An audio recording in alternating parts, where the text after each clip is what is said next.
కదిపే యువత హోరు తరం తరాలకు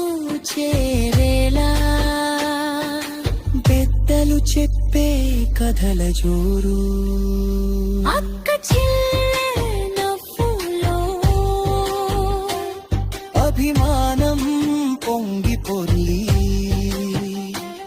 అన్నదమ్ముల బంధంలో